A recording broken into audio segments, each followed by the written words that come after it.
குஷ்பு தங்கச்சி அங்கேயே பப்ளிக்ல ஒரு அறை விட்டது ஒருத்தனை. நான் மேடையில் பேசுனேன், தங்கச்சிக்கா அரைஞ்சது அங்க செருப்பால் எடுத்து அடிச்சிருக்கணும், அவனை முதுகுல தட்டிட்டான். ஆனா கில்லாடி பொண்ணு அங்கேயே அடிச்சது.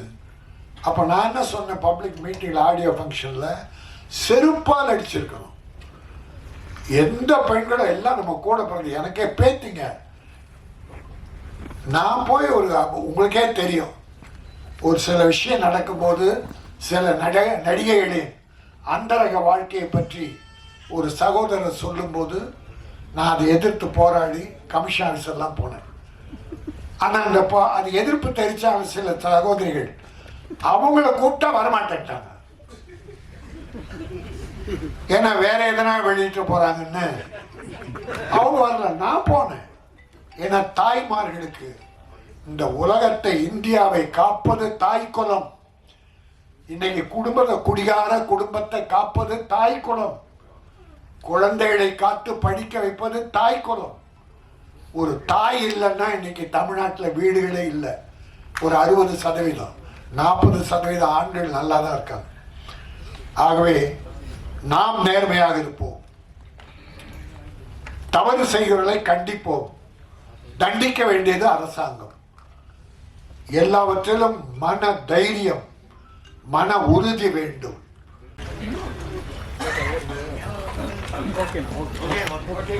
நன்றி.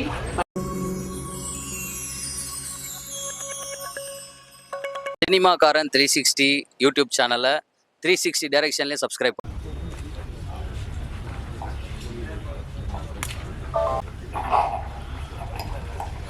தயாரிப்பாளர் இல்லைன்னா டைரக்டர் இல்லை, நடிகர் இல்லை, டெக்னீஷியன் இல்லை. தம்பி பிரபாகர் சொன்னது போல இண்டஸ்ட்ரியே இல்லை. அதை மலையாளத்திலிருந்து வந்தாலும் அமெரிக்காலாம் போனால் கூட தமிழ் படம் எடுக்க வேண்டும் என்று துணிச்சலோடு வந்தீங்களே, அதுக்காக என்னுடைய உள்ளம் நிறைந்த பாராட்டு. நம்ம தமிழ்ல இருந்து பயந்து ஓடுறாங்க. இப்போ வருஷத்துல 200 படம் வந்தா 180 ப்ரொடியூசர் காணாம போயிடுறாங்க. அவ்வளவுதான், அவன் க்ளோஸ். ஃபீல்டில் லெவலில் என் தம்பி போஸ் மிக அற்புதமாக பேசினார். A to Z அத்தனை கருத்துக்களை நிறைவா சொன்னார். இந்த இண்டஸ்ட்ரி அப்படிதான் இருக்குது. எங்க ஃபீல்டில் ஒருத்தர் நிரூபிச்சு காட்டி கொடி கட்டி பறந்தார். ராமநாராயணன் ஒரு டைரக்டர். அவர் ஹீரோக்களை நம்புறதை விட மிருகங்களை அதிகமா நம்புவார்.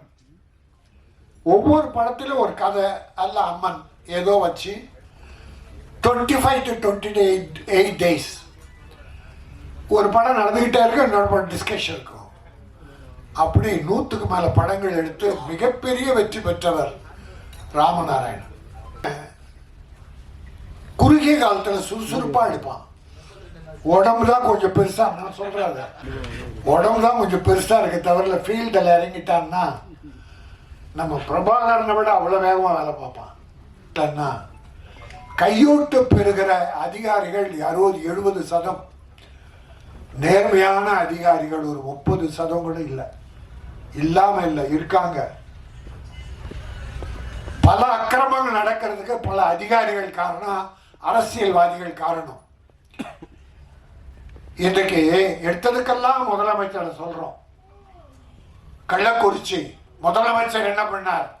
இத்தனை போச்சு, போனது தப்பு, குடிச்சது தப்பு, கள்ளச்சாராயம் வித்தது தப்பு, யாரும் ஒத்துக்கல.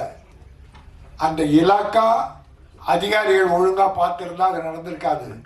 அது எதுக்காக சாட்டம்னா இலாக்கா முதல்வர்கிட்ட இருக்கு, அதனால முதல்வரை சொல்றாங்க. எல்லாத்தையும் முதல்வர் நேரடி, அவர் அடிக்கடி அதிகாரிகள் மீட்டிங்கை போட்டு போதைப் பொருளை கட்டுப்படுத்துங்க, கள்ளச்சாராயம் விற்கக்கூடாது என்று எத்தனை மீட்டிங் போடுறார். அதாவது இது எப்படி இருக்குன்னா, தாம்பரத்துக்கு போறதுக்காக ஒருத்தன் மவுண்ட் ரோட்ல பஸ்ல நின்னான். பஸ்ஸுக்கு ஒரு பஸ் ஃபுல்லா இருந்து நிக்காம போயிடுச்சு. 2வது பஸ் பார்க்கறான், நிக்காம போகுது. 3வது பஸ் நிக்காம போகுது. அவனுக்கு வெறுப்பாயிடுச்சு. என்ன ஒரு பஸ் கூட நிக்க மாட்டேங்குது. இந்த முதலமைச்சர் என்ன பண்றாரு? பஸ்ஸுக்கு நிக்க மவுண்ட் ரோடு நிக்கலன்னா முதலமைச்சர் என்ன பண்றாரு? சரி, அடுத்த ஒரு பஸ் காலியா வந்தது, அதில் சீட்டு கிடைச்சி உட்காந்துட்டான்.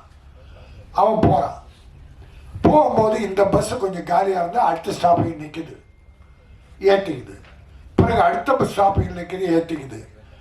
இவன் கத்துறாங்க. என்ன முதலமைச்சர் பண்றார்? இந்த பஸ் எல்லா இடத்துலையும் நின்று போகுது, நான் சீக்கிரம் போகணுமே தாம்பரத்துக்கு. அப்படி உனக்கு ஒரு தேவைன்னா, உனக்கு கிடைக்கலன்னா குறை சொல்லுவ, கிடைச்சா.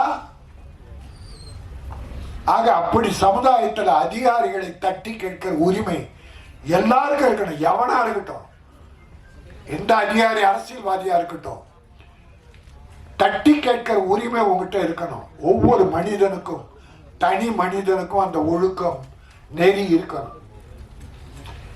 ஆகவேதான் இது அற்புதமா சில சமுதாய சீர்கேடுகளை சுட்டிக்காட்டி போஸ் டயலாக் நிறைய பேசுறார். சமுதாய சீர்கேடுகள், லஞ்சம், ஊழல், அதிகாரிகள் செய்கிற தவறு, அரசியல்வாதி செய்கிற தவறு அத்தனையும் தட்டி கேட்கிற ஒரு அற்புதமான படமாக 25 நாட்கள் எடுத்திருக்கிறார். ஆக அந்த டைரக்டரை நான் பாராட்டுகிறேன். இன்னைக்கு தமிழக முதல்வர் உலகெங்கும் போய் தொழில் முதலீட்டாளர்களை ஈர்க்கிறார். எங்க கேரளாவிலிருந்து வந்து தமிழ் படம் எடுக்கிறீங்க, ரொம்ப மகிழ்ச்சி. நல்லா பண்ணிடுது, அழகா. அது கொஞ்சம் வெள்ளி மாதிரி கிளாமர் சாங். அது என்ன, பஞ்சாபி பலகாரம் நான் ஆகலை சேதாரம், இதுக்கு நான் ஆதாரம் அப்படின்னு இந்த வம்பு பிடிச்ச ஸ்நேகம் எழுதியிருந்த கவிதை இருக்குது.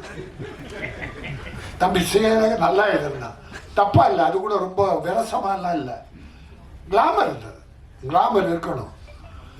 அது நான் பார்த்து அந்த பாட்டு பார்த்து பிடிச்சிருது, நல்லா இருந்தது. அந்த பாப்பா இங்கே வாமான்னு இங்கே வந்து நின்னது.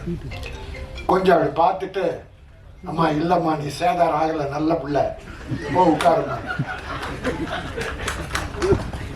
இதை ஒரு 4 மீடியாக்கள்ல என்னை போட்டு உருட்டி எடுத்துட்டா சார். என் வயசு என்ன, என்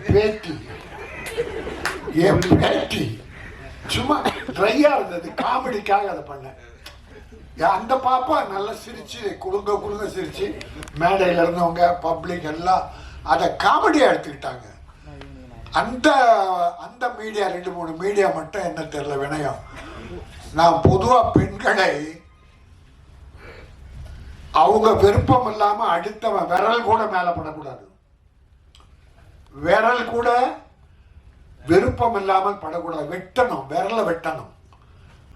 இந்த படம் வெற்றி பெற வேண்டும். இந்த நாட்டில் உண்மையான சேவகர்கள், ஏழைக்கு உதவுகிற சேவகர்கள், அது அரசியல்வாதியோ அதிகாரிகளோ யாராக இருந்தாலும் அவர்கள் நல்லவர்களாக, வெற்றி பெற்றவர்களாக சமூக சேவை செய்ய வேண்டும். அதை வலியுறுத்துகிற சேவகர் படம் மிகப்பெரிய